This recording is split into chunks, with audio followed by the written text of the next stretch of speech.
Hey, everybody, I want to welcome you to another episode of the Shareholders podcast. I'm Monty Mott here, man. We got another great guest for you guys here. And I'm very excited to talk to this one because he's doing some things that very much interest me. And we haven't had a whole lot of people who are doing what he do on. So I want to welcome to the show today, Mr. Stevie Franchise Johnson. I love the franchise already. How you doing today, sir? I'm great, big brother. How are you, man? I'm good, man. I'm good. Thank you for taking a little time to come on, man. I know you got a lot of things going good, and I want to. Oh, man, it's my pleasure. Totally my pleasure. Yeah, definitely. So I want to, first of all, tell the name of his company. I already butchered it when we were in the now, but it's Model Moes. That's MOTTOMOEZ Films. Okay, and so can you just first of all explain what was the genesis of you coming up with the name and wanting to actually have your own kind of a film and production company? Oh, man, I appreciate it. First of all, I want to give a shout out to my guy, Kenny Rock Entertainment, man. Shout out Amazing Ken, company. Yeah. Love Kenny, man. I appreciate him. He's been a major blessing to me personally. So shout out to you, Ken. Also, Madomo's very simple. It's my dad's first name. It's actually Japanese. Okay. It means greater than in Japanese. So my dad transitioned 2 years ago, and my dad's nickname was Beethoven. Okay. So I'm the youngest out of 6 siblings. Everybody in my family is extremely heavy into music and the arts. Is really passed on from my dad. So I thought it was fitting to name what I'm doing after my dad, after he transitioned. You know, the legacy carries on. So you're not the only one that has problems pronouncing his name. So okay, that makes me feel better. yeah. I really the filming and entertainment side really just fell in my lap.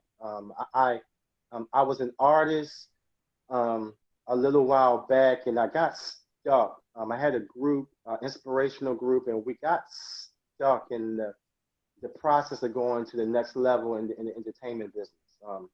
We were doing major things, and we were opening up for major artists, and I thought that I personally thought that once we got to the point where we're performing in front of thousands and thousands of people, that we had arrived. And then opening up for the type of artists that we thought that we were on track. I came to realize that after the show was over and we got in our car, we were no closer to our goal than it was before we got on stage. So when I got stuck, I had to actually learn the business, and I began to realize there were some things that I was doing that was in my way. I put them in my way of my lack of understanding. So I was blessed to have, again, coming from my dad, I was blessed to have impeccable work ethic. Never scared to get my hands dirty. Never scared to work late hours. Never scared to work late hours without getting paid. I had to put the work in and put the time in. So what happened was, it was very simple with the film. One of my I'm an advocate for building very good relationships, relationships with people who are going somewhere and going where I'm trying to get to. So one of my dear friends had a show on ABC, and he had called me up and he said, Steve, I got this show. I've been airing this thing for a second. I need your help. So I said, okay, I'll check it out. So I went there, and he didn't tell me he needed that much help. So Okay. when so I literally told him, I said, well, I can help you, but I need my own show. And he was like, okay, I got you. And I was like, no, I'm dead serious. Like, I can help you, but I need you to help me get my own show. So I did about 3 or 4 episodes with him. It was very successful. Um, and I went back to our conversation that we had, and I said, what's going on about this TV show? And he said, I got you. I said, well, I need more than I got you. And he started laughing.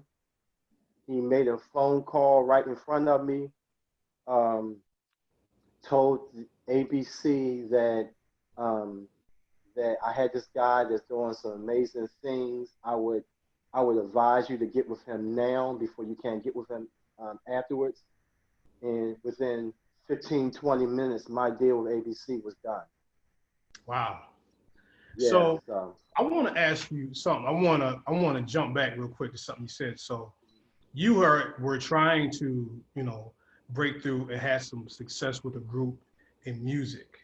Um, and then, you kind of transitioned to TV. And it's funny because I was looking at, it was an old post on social media that The Rock, Dwayne Johnson, had put out. And, he was talking about how his whole life he was trying to play football and he was just really trying to be in football. And then, it didn't really work out. And he had to make a decision to, do I want to just keep trying to do this or do I want to, move over? What was there anything specifically, when you said you didn't have as good of success with the music, you could have maybe kept going with it. Like, well, we're going to keep doing it. Was there any kind of, where you made that turn? Was there any specific thing or did you just feel like it was the right time to do it?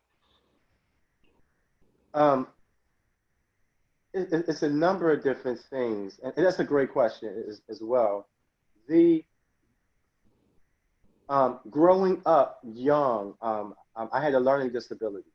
Um, so from second grade to middle school, they took me out of all the public schools and put me in a special school that had people that had learning disabilities like myself. Um, um, my friends thought I was stupid. Um, my parents didn't push me very, very hard in education because they thought that I could not do better. And what I didn't like the place that I was in. Um, so again, back to the work ethic, I I went back to working harder than everybody else just to hopefully be at the same level as my peers. So whatever my peers did, I did twice as much as work. Um, um, I later found out that it was not that I had a learning disability; it was that I learned differently. Mm-hmm. Um, but once I found out how I learned and what works for me, I I had success with my work ethic. So to your question about like when was it the right time, um, my biggest fear is failure. I'm terrified to fail. Um, so I came to realize, and I come to realize that um, if I work in fear and don't do anything to, and if I try not to do something for the fear, for me having fear, then I'm guaranteed that I'm going to fail. So I don't. Once I feel the urge, when I feel the calling, when I feel God pushing me to go forward, I try not to question. I try not to rationale. I move because again, if I do not move and I don't do something, I'm guaranteeing myself that I'm going to fail. That's right. Yeah. And that scares me. So I keep moving.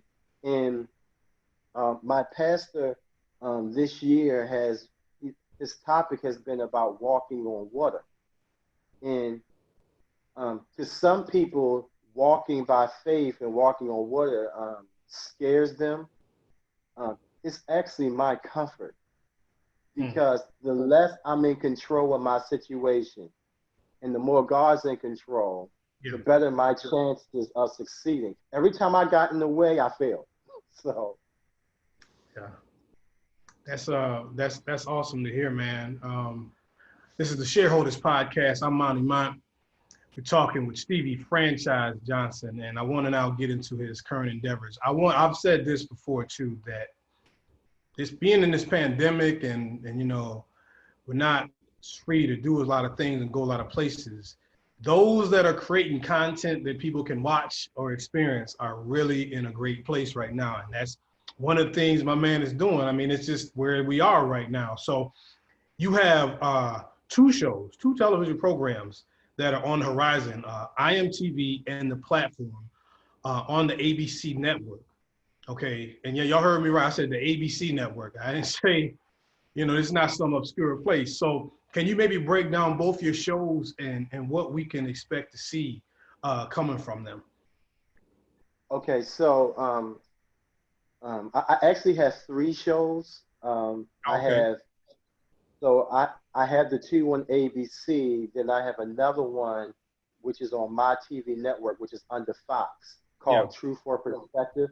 Um, my situation is really the best situation that I possibly could get, because I control my content. Um, so before this year is out, I will actually have um, four. I'll actually have 4 or 5 shows aired on both platforms every week. Um, so the platform is an inspirational show that is targeted. It's exactly what it is. It's giving artists a platform on major television. Many of the artists are having difficulty getting their stuff played on radio, more or less being seen on television.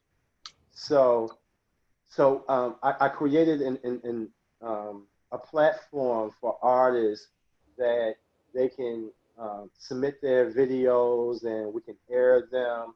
We also feature them with some of the major artists in the inspirational field as well, so that um, the independent artists can be seen and really compared right next to a major artist. Yeah. To give them major exposure. And then I have another show, which is I'm sorry. I have another show called IMTV, which is Independent Music Talent Videos. Those are more for the soul and R&B artists that are clean in content, and we show their major videos. Most of these artists are literally on the brink of getting themselves major deals. Some of them already just got major deals as well. But again, it gives them that platform to showcase their music on a major network.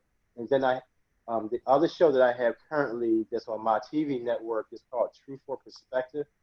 And that we have conversations with anybody, people doing major things, your neighbor across the street. It does not matter. I mean, exactly what it is. We're talking about topics, and they're sharing truth or they're sharing their perspective on it. So, you know, you said something when you started, and you said that you have control. You have control of your shows. I think sometimes when people hear that, they don't really understand what that means. And we've talked with artists before to where, sometime in the industry, you might want to put an album out, but you don't have control of your masters and things like that. Yeah. With you having control, it kind of gives you the keys to be able to help maybe somebody else that might not have got a shot somewhere else.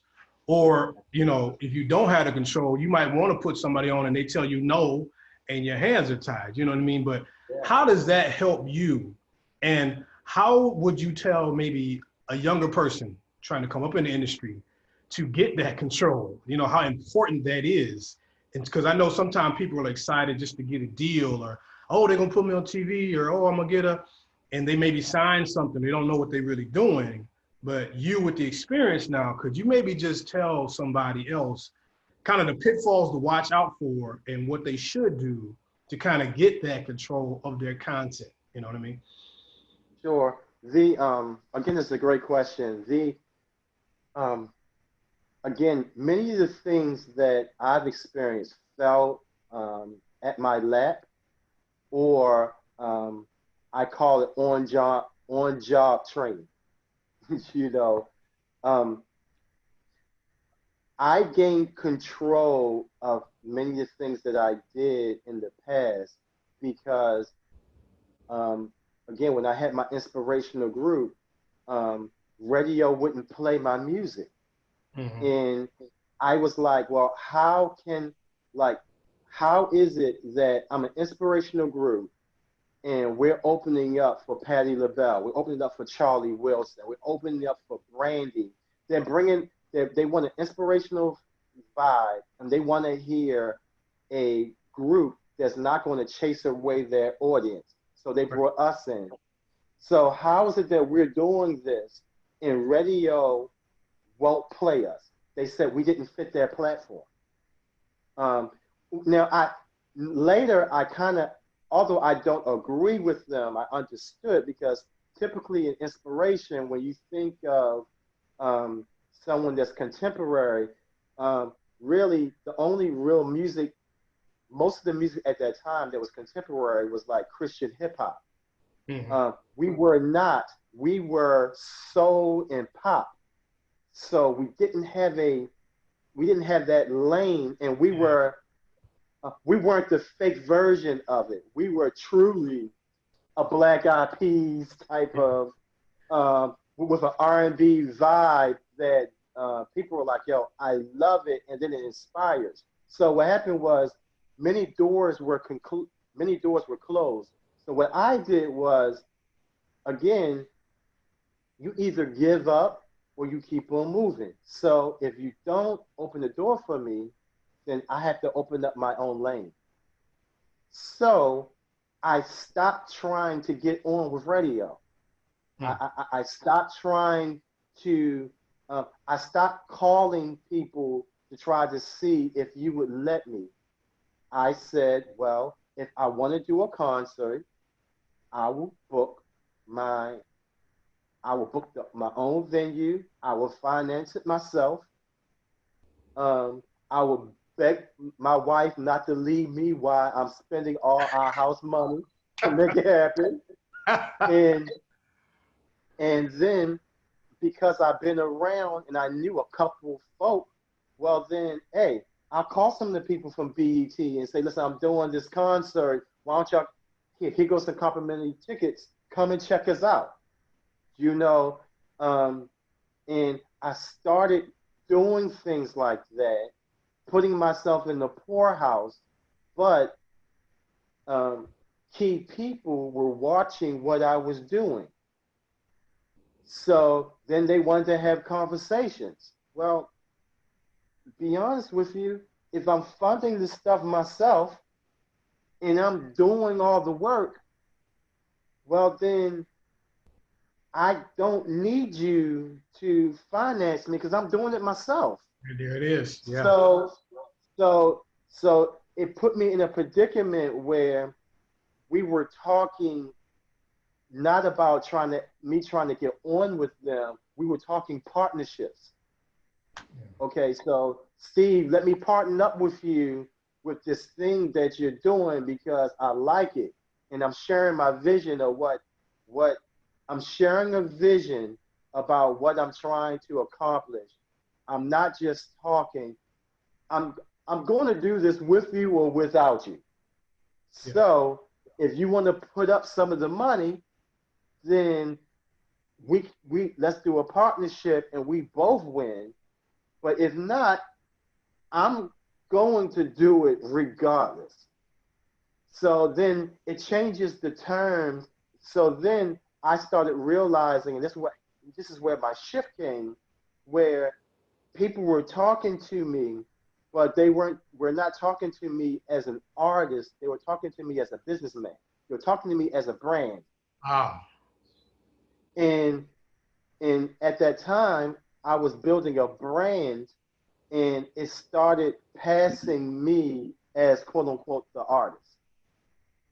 Man, that you didn't say so much right there, man. I could stay on that all day. I love how you just said at the end where you went from being talked to as an artist to a businessman. And people, let me understand, let you know right now, there is a difference, you know, how they will approach you and how they will talk to you. And he even said to the point where he came to them basically saying, I don't need you guys. And so once they know that, it's a whole different conversation. I mean, it's the first time I even heard of something like that. I'm sure you might remember, but I remember way back, you know, I think we old enough to know, but I remember hearing like Master P say that. He Yes. said that, Yes.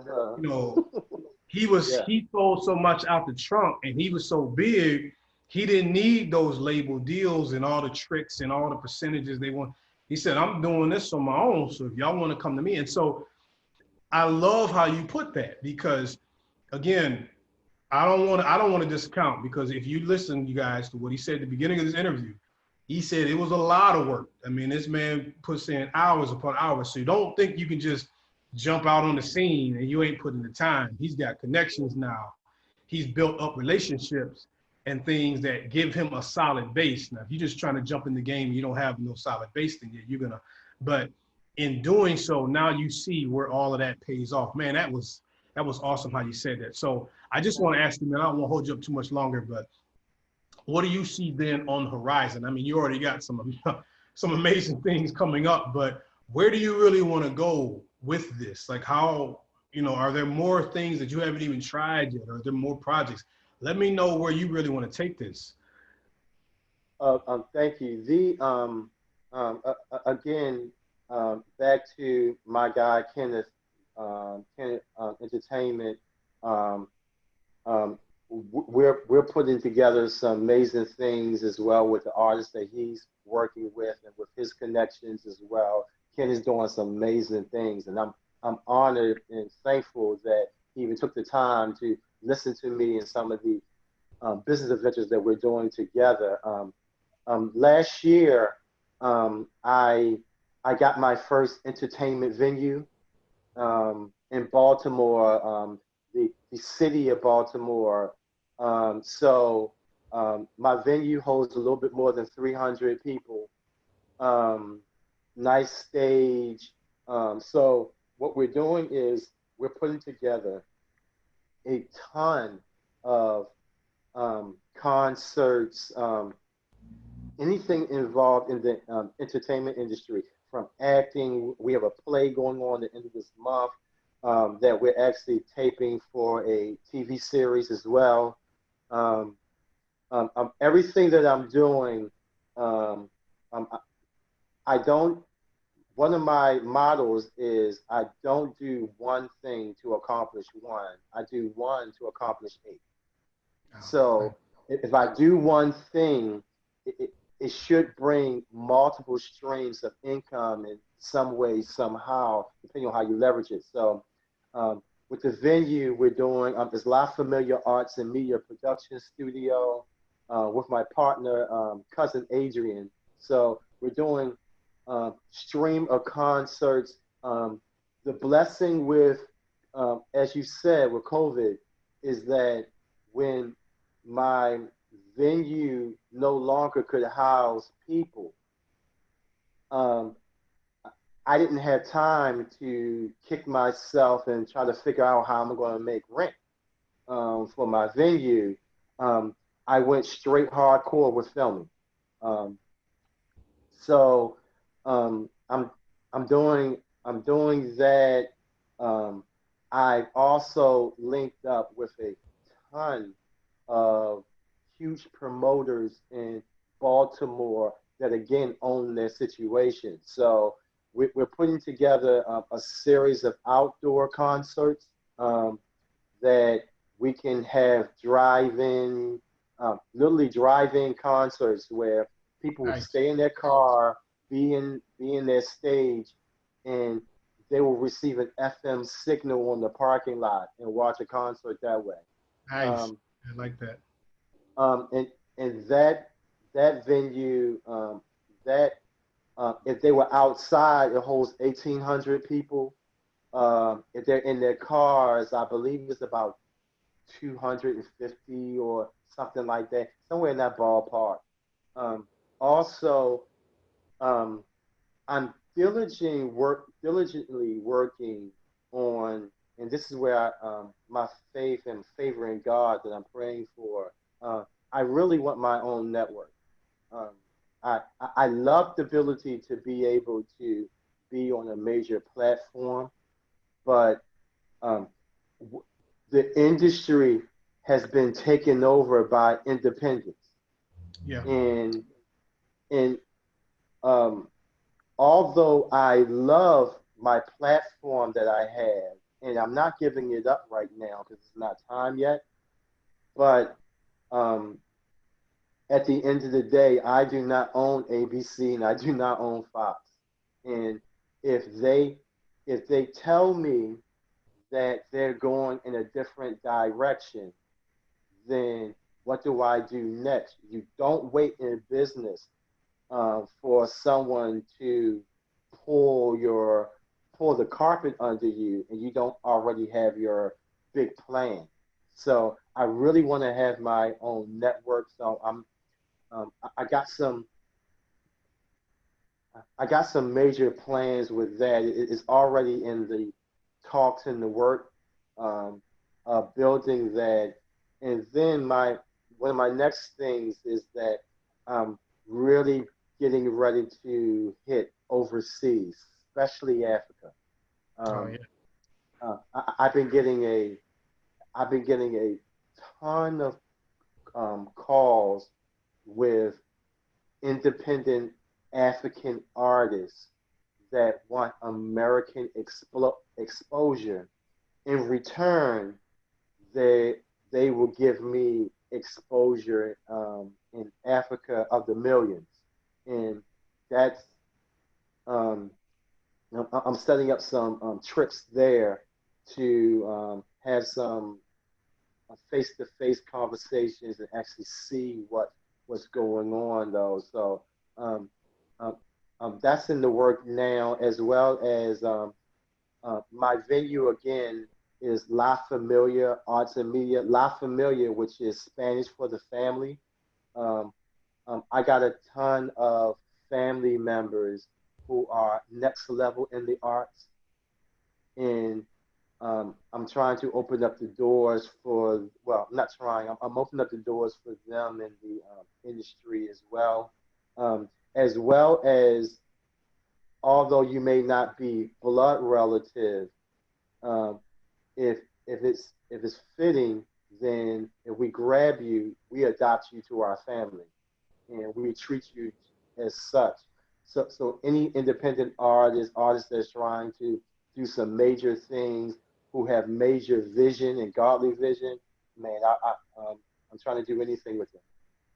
Man, that is awesome. I really pray God blesses those endeavors for you, man, because you really got a great vision, and I love to hear that from you. Really quickly, just let people know where can they find you.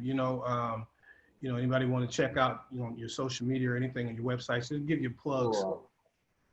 Oh, thank you. I appreciate it. And again, man, thank you for allowing me to be on your be on your platform. It is truly an honor. I do not take it lightly.